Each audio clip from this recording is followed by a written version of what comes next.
Hello friends, welcome to study कर। मैं हूं आपका दोस्त प्रभाकर। आज के इस लेक्चर में हम डिस्कस करेंगे 10 जुलाई 2023 के मोस्ट इंपॉर्टेंट करंट अफेयर्स के क्वेश्चन। तो आप इस पूरे लेक्चर को बहुत ही ध्यान से लास्ट तक जरूर देखिएगा। पहला क्वेश्चन है, मानसिक संकट से जूझ रहे लोगों के लिए भारत का पहला चैटबॉट कहां लॉन्च किया गया है? आंसर हो जाएगा जम्मू कश्मीर में। तो दोस्तों, मानसिक संकट से जो लोग जूझ रहे हैं उनके लिए भारत का पहला चैटबॉट जम्मू कश्मीर में लॉन्च किया गया है। इसका नाम भी याद रखिएगा, इसका नाम है टेली मानस चैटबॉट। दोस्तों, ये चैटबॉट क्या होता है? तो चैटबॉट एक रोबोट होता है जिससे आप बातचीत कर सकते हैं, यानी अगर आप उससे कुछ क्वेश्चन करेंगे तो वो उसका जवाब देगा। ठीक है, तो इस प्रकार की जो मशीन होती है या रोबोट होता है उसे हम चैटबॉट बोलते हैं। और इस चैटबॉट के माध्यम से मानसिक संकट से जूझ रहे लोगों से बातचीत की जा सकती है। दोस्तों, बात आई है जम्मू कश्मीर की, तो जम्मू कश्मीर से रिलेटेड कुछ इंपॉर्टेंट पॉइंट डिस्कस करते हैं। 31 अगस्त 2019 को जम्मू कश्मीर केंद्र शासित प्रदेश बना था और इसके साथ लद्दाख भी केंद्र शासित प्रदेश बना था। जम्मू कश्मीर की दो राजधानियां हैं, श्रीनगर और जम्मू। लेफ्टिनेंट गवर्नर हैं यहाँ के मनोज सिन्हा। दोस्तों, श्रीनगर में अभी हाल ही में अमित शाह ने बलिदान स्तंभ की आधारशिला रखी है। जम्मू कश्मीर में लेवेंडर उत्सव भी मनाया गया है और तीसरी G20 टूरिज्म वर्किंग ग्रुप की बैठक 22 से 24 मई तक श्रीनगर में आयोजित की गई है। जम्मू कश्मीर से रिलेटेड कुछ प्रमुख त्योहार भी डिस्कस करते हैं, क्योंकि अक्सर एग्जाम में जम्मू कश्मीर के त्योहार पूछे जाते हैं। तो हैरत महोत्सव किस राज्य में मनाया जाता है? जम्मू कश्मीर में। हेमिस महोत्सव जम्मू कश्मीर में। कांचोट उत्सव जम्मू कश्मीर में। ट्यूलिप फेस्टिवल जम्मू कश्मीर में। और स्पीतुक गस्टोर कहाँ मनाया जाता है? जम्मू कश्मीर में। हर नवमी का त्यौहार जो है वो जम्मू कश्मीर में मनाया जाता है और चारी त्यौहार भी जम्मू कश्मीर में मनाया जाता है। और दोस्तों, याद रखिएगा कि जो खीर भवानी मेला है ये भी कहाँ पर आयोजित होता है? तो ये जम्मू कश्मीर में आयोजित होता है।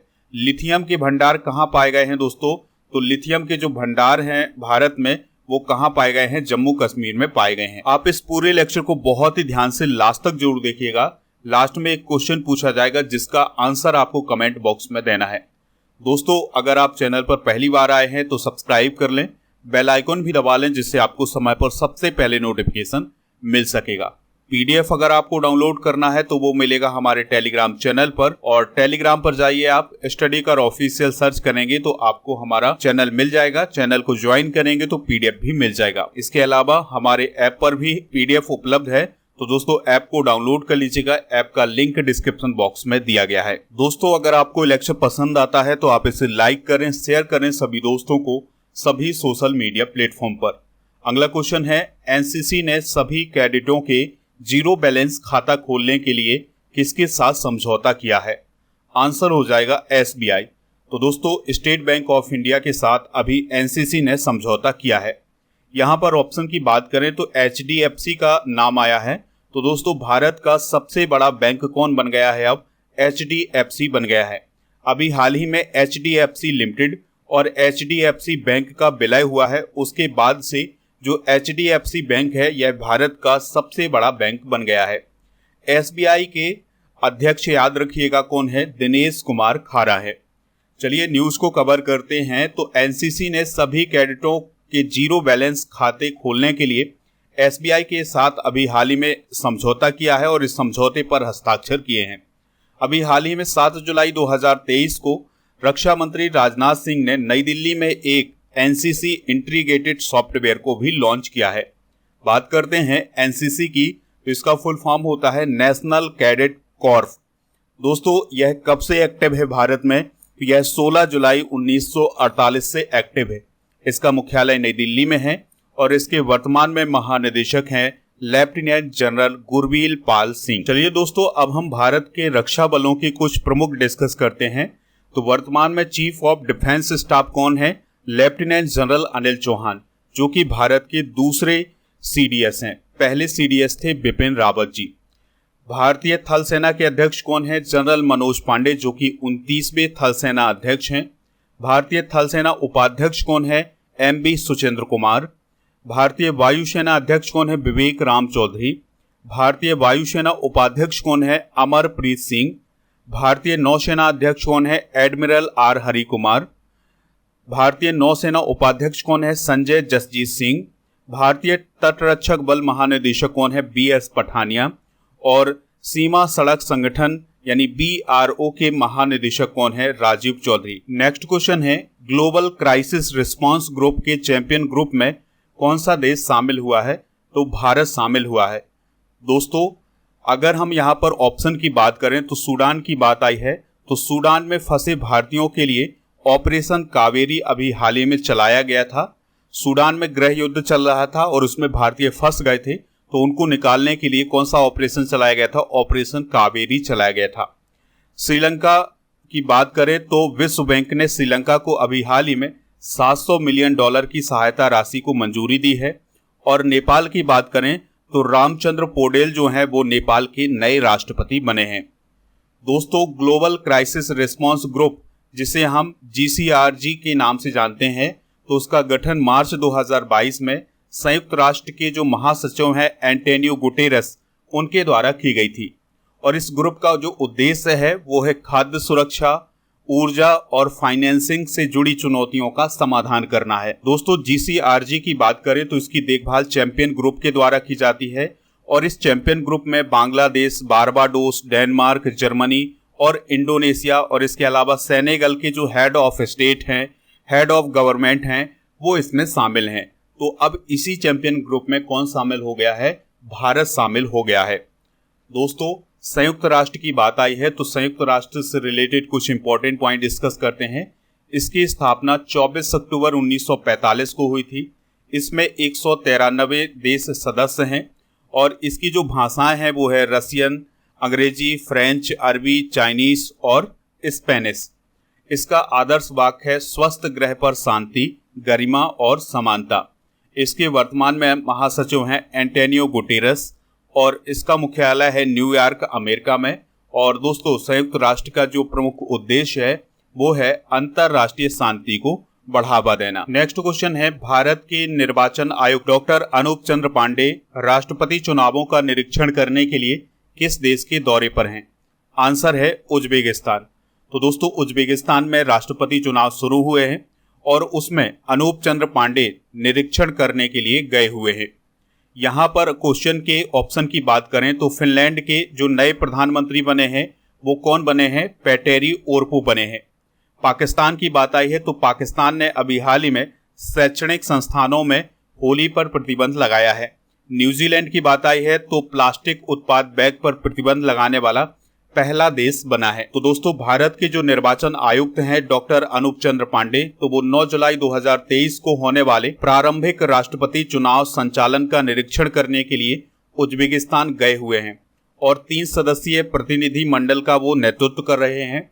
यानी अनूप चंद्र पांडे के साथ साथ उपचुनाव आयुक्त हृदय कुमार और RK गुप्ता भी उज्बेकिस्तान गए हुए हैं। देखिए दोस्तों, उज्बेकिस्तान के जो राष्ट्रपति हैं वर्तमान में शौकत मिर्जियोयेव, तो ये भी राष्ट्रपति का चुनाव लड़ रहे हैं। यानी कुल मिलाकर के 4 लोग यहाँ पर राष्ट्रपति का चुनाव लड़ रहे हैं। उज्बेकिस्तान की बात करें तो राजधानी इसकी ताशकंद है। राष्ट्रपति हैं शौकत मिर्जियोयेव, प्रधानमंत्री हैं अब्दुल्ला आरिपोव। यहाँ की करेंसी है उज्बेकिस्तानी सोम। उज्बेकिस्तान 1924 में सोवियत संघ का हिस्सा बना था और 1991 में ये अलग हो गया था इससे। ताशकंद समझौता भारत की हिस्ट्री से जुड़ा हुआ है और ताशकंद जो है वो उज्बेकिस्तान की राजधानी है। तो ताशकंद समझौता भारत और पाकिस्तान के बीच हुआ था 1966 में। तो 1965 के युद्ध के बाद 1966 में भारत और पाकिस्तान के बीच में ताशकंद समझौता हुआ था और ताशकंद समझौते में भारत की तरफ से लाल बहादुर शास्त्री ने हिस्सा लिया था। और दोस्तों, लाल बहादुर शास्त्री की जो मौत है वो यहीं पर हुई थी, ताशकंद में। दोस्तों, मैप में आप उज्बेकिस्तान को देखिएगा, ये एशिया महाद्वीप में है। तो ये है उज्बेकिस्तान और इसकी ये कैपिटल है ताशकंद। और यहाँ पर आप देख पा रहे हैं दोस्तों अरल सागर। अरल सागर क्या है? एक झील है जो कि कजाकिस्तान और उज्बेकिस्तान में फैली हुई है। अगला क्वेश्चन है, किस राज्य में सिमलीपाल टाइगर रिजर्व की सुरक्षा के लिए सशस्त्र पुलिस बलों को तैनात किया गया है? आंसर हो जाएगा उड़ीसा।